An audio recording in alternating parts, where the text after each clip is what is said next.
ito nga oh, lakas ng pagka-impact niya. Nabiyak din siya. Yan oh, may biyak. Yung mags niya may nabengkong. Itong video pa lang ngayon guys ay dapat antabayan nyo hanggang sa dulo para magkaroon din tayo ng magkaroon kayo ng idea. Yan, buting ilaw niya okay pa yun. Pati ito, dito yung mga lens niya. Yan, basag. At dito ang malakas na tama ng impact sa pader. Kasi niyo ay, balok to talaga. At the main thing is kung magkano ba talagang magagastos natin.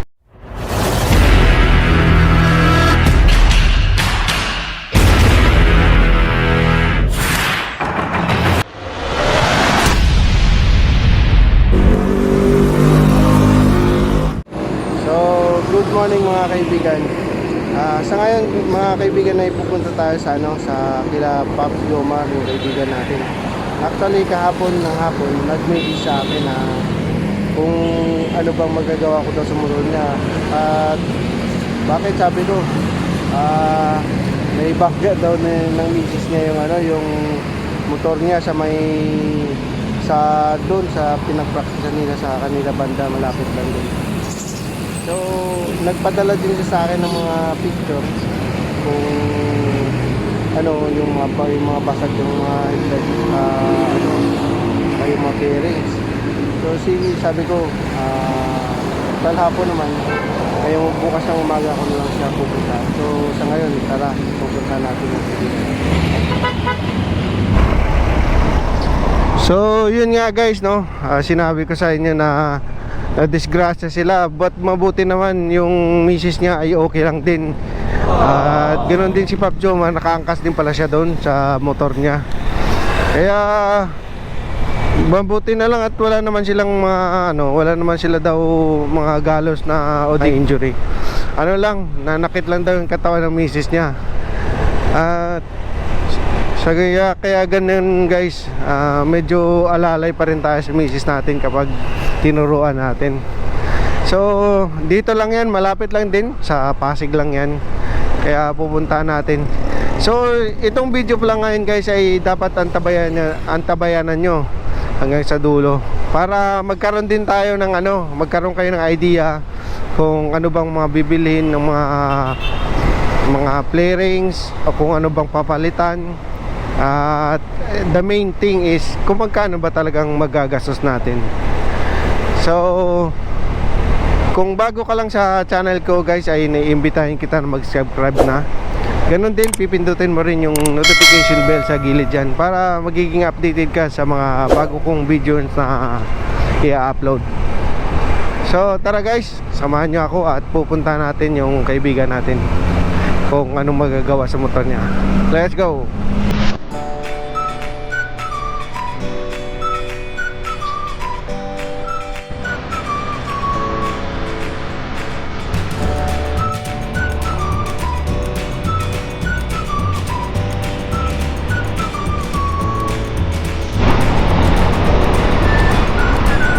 So ito na guys, medyo malapit na tayo. Kakanan tayo dito sa Sandoval Bridge ang daan natin.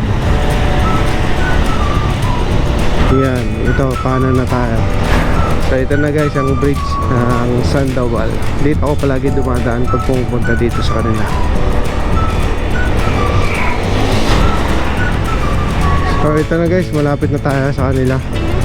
Doon lang sa unahan na yan.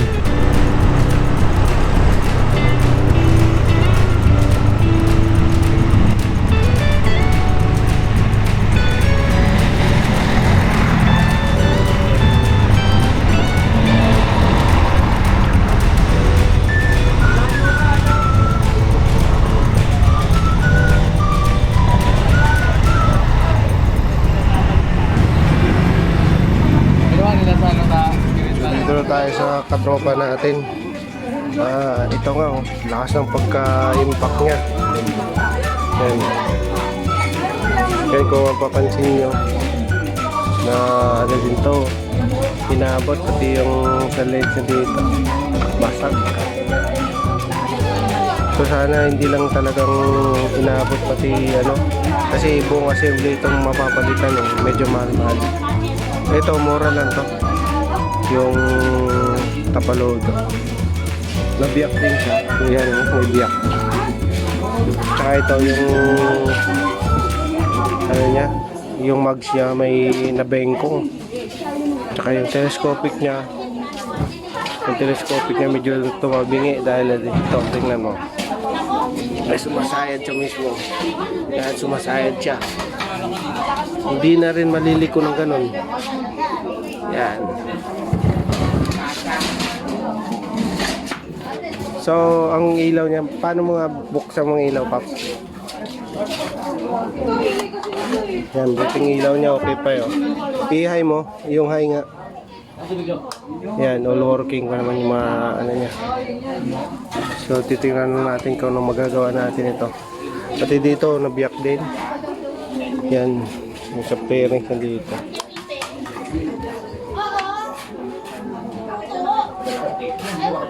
So ito yung mga ano nangyari, pati ito dito yung mga lens niya ang basag, at saka dito nga pala daw kan meron siyang nakikitang crack. So ibig sabihin dito ang malakas na tama ng impact sa pader. Yan, kung masisipatin nyo medyo tagilid siya eh, hindi siya straight. So ito, umpisa na natin baklasin. Tatanggalin natin muna itong ang ano, harapan niya. So ito na mga Paps, natanggal ko na. Bilis ko lang tinanggal sa ano niya. Ito na yung headlight niya.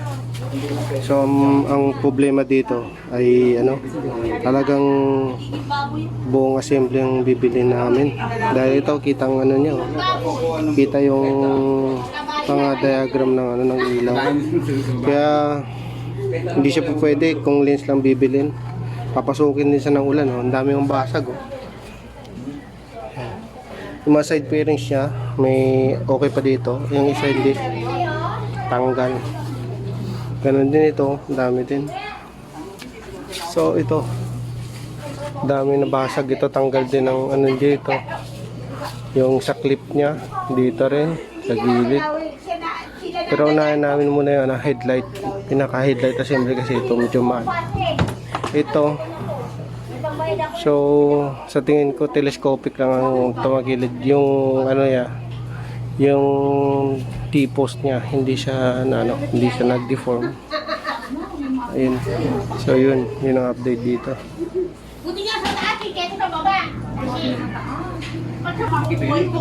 So ito, binaliktad namin na talagang ito lang papakinabangan namin, yung mga sidings nito. Ito pwede naman to, bearable naman to eh. Pwede naman to niyain ng 1,000. Okay, pinturahan to, ma-retoke yan. Minor lang naman to. Ito lang problema, malaking ano. So try din namin papayos ito, yung ano niya, yung telescopic. Babaklasin ko muna ito, pati ang fender.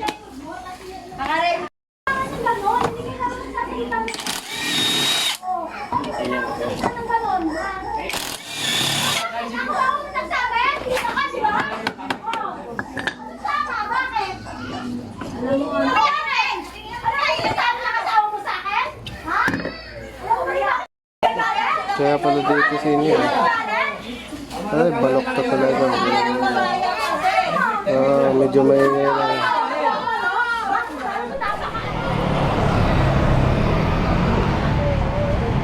so yun mga guys, punta na tayo sa ano, Antipolo. Doon tayo papagawa. Sa may Rosario tayo dadaan, tsaka Junction, para mas mabilis-bilis na konti.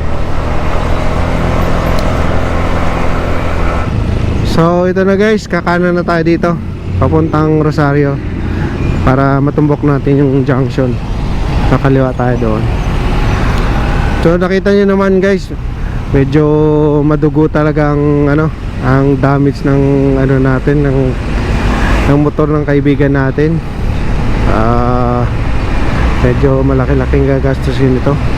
Nakausap na kami doon sa headlight. So pagkatapos namin ito sa may ano, sa may Antipolo, baka diretsuin na rin namin yung ano, ang bibili ng ano ng headlight kasi nakausap na rin namin yung tao. So yun guys, antabayan nyo ito at papakita namin sa inyo kung ano, kung paano nila gagawin dito sa Antipolo. So tara guys, ito sumaya na Rosario na to, may Ginis. Let's go.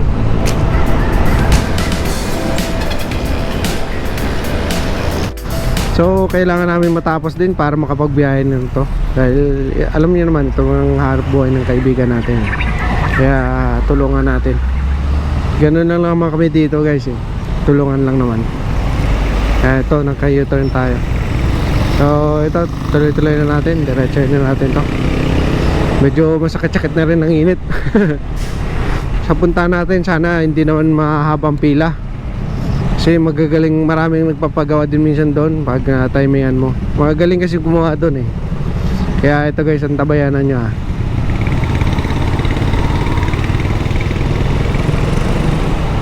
So clean, so good. Yan. Ito, malapit na tayo guys. Santa Lucia na yan dyan. So kakanan na tayo dito sa Marcos Highway. Yan, ito, kanan tayo.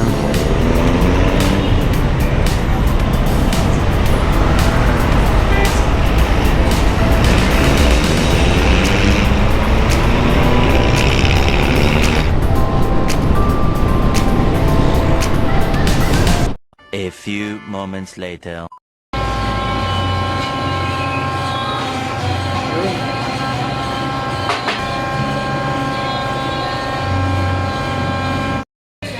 Malaki yung sira niya. Saan yung ano niya? Ayun pala, laki ng giwang niya. Ayan. Kaya yan boss? Kaya naman po yun. Sige, tirahin mo na lang. Ilan yung ano niya? Ilan yung ang tama niya? Dalawa. Dalawa? Magkabilaan? Umikot sa may ano siya dito. Pero ano na siya, natuwid na eh. Magagamit ko. Natuwid na. Yung isa pa lang. Ganon din po yung kabila. Meron din siya. Meron din ano, parang... Mas malaki po to. Kumpara dito sa isa. Ganun.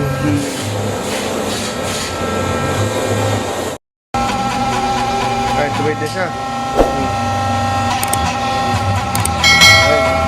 Tuwid na ba?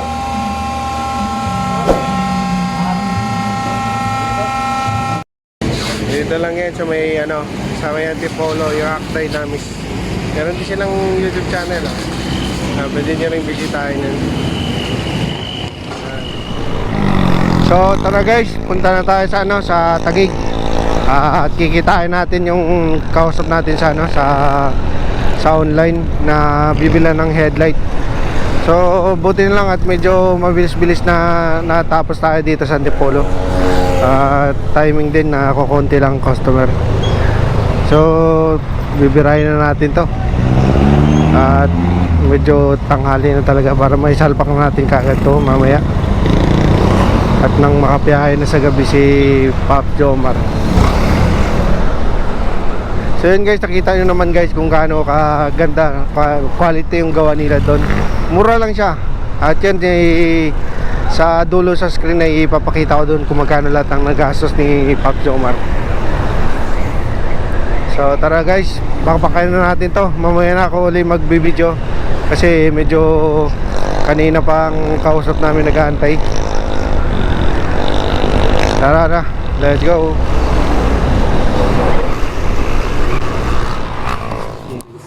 Order boss dun sa yung kumukuha sa amin. Tapos pag nagano ako, ipapadala mo sa akin. Pag magano, pop sa clearance pop, no? Ikaw ba yung ano, yung orange o ano? Wala yung akin. Pula? Ito, pula. Hindi na binili namin nakaraan.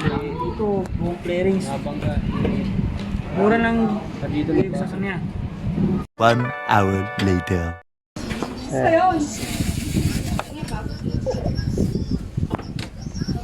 Try natin muna kabit. Yan. Sige. Sige. Buksan mo. Ayan. Ayos. Abay. Yan. Hi. Signal.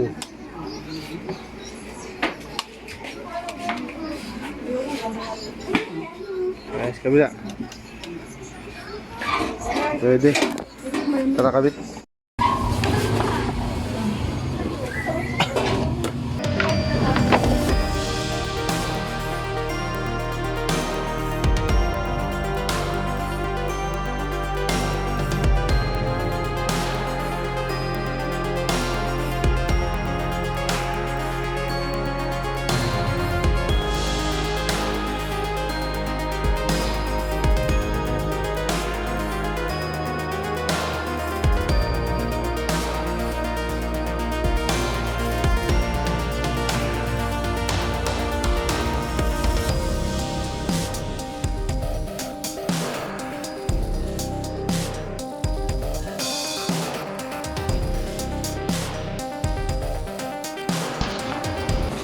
So, ito okay na. Naikakabit na lahat ng mga tinanggal na screw. Yun. So, isasalpak na namin. Ayan, ano namin muna, minaitibad lang muna. Yan, naputol eh. So, pinapatuyo pa ng konti. May mga putol din, oh. Kaso nga lang, hindi na makita yung mga putol niya. Orderan lang daw to.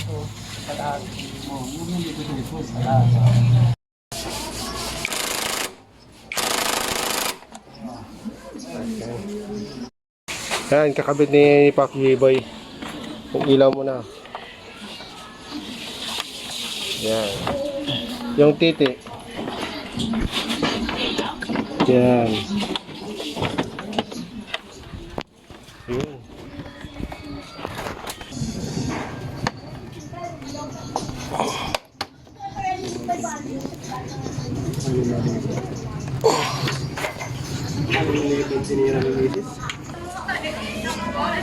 Yan, si Pag Bibo yung tumitira niyan.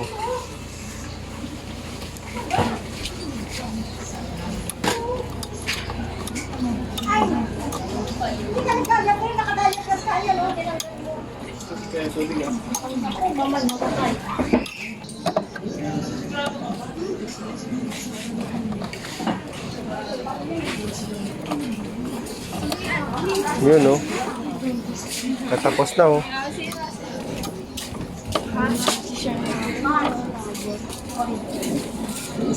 Yun. Bitas na natin yun.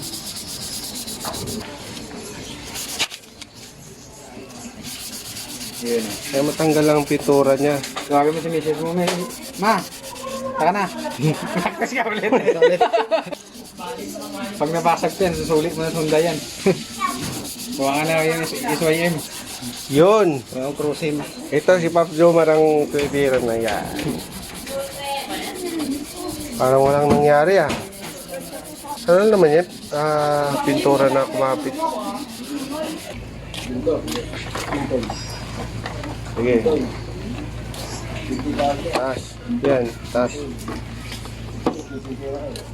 Yun. Yan. Yan. Ayun naman yan eh. Yun, no? Parang wala lang manangyari. Kaya click ka.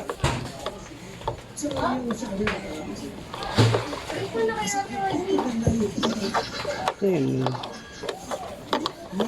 Ano? Kobraw? Ano?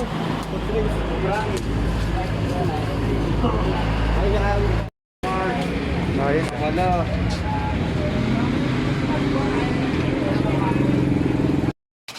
Ayan o. Nililiya.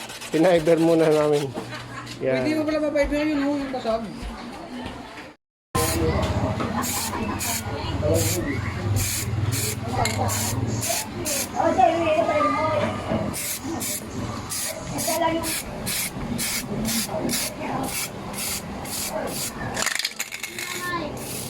Wala na po eh. Sabi abi, ini lang kayo sabihin mo.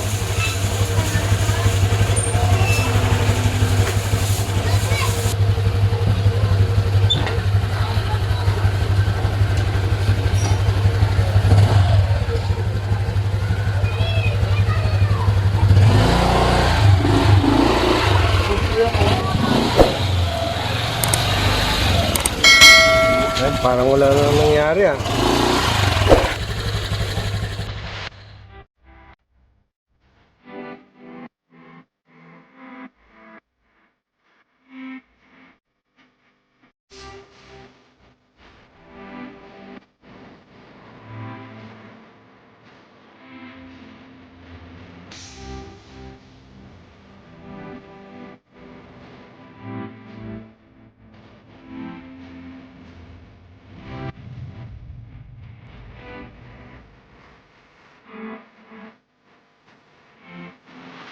So sa mga nagtatanong guys kung paano pupuntahan yung Act Dynamis, so siguro mga halos karamihan naman sa atin ay familiar naman tayo dito sa Waze na to, na application.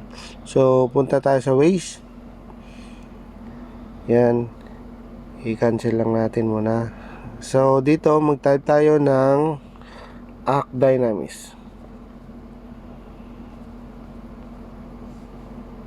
So yan guys, nag-appear na siya kagad. So ito pindutin natin. Siyempre, go. Tara. Yan, nagbibigay na siya ng direction. So ano naman to, tama naman tong direction yan. Kaya hindi naman kayo maliligaw. And yan. At sa mga iba pala dyan na medyo gamay nila yung Google, mas gusto nilang Google, so dito tayo, type tayo dito sa Google, pasok tayo. Yan, may naka-ready na ita-type sa Google dyan. So pwede naman kayo mag-type dyan, pero ito may naka-ready na. Pindutin ko na lang. Yan. Ito, lumabas yung address niya. And then, kung paano pupunta doon, ito, pipindutin lang natin yung direction. Yan, bibigay sa atin yan.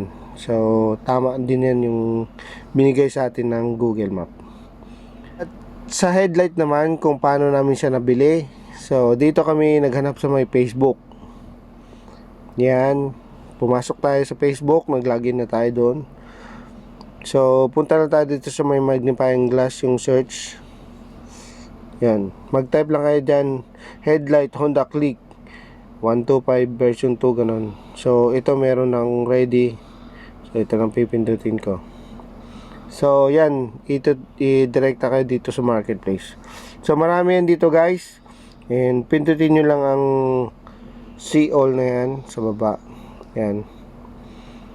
Yan, ipapasok kayo dyan, didiretso kayo dyan. So meron naman dyan, marami dito. Pwede kang bumili ng lens kung lens lang nasira sa inyo. Pwede kayong bumili din ng headlight. So yan siya guys, dyan namin siya binili. So mas maganda, pupuntahan nyo talaga, makikilatis nyo ang bibilin nyo, para kung okay ang product, so kaliwaan na kayo.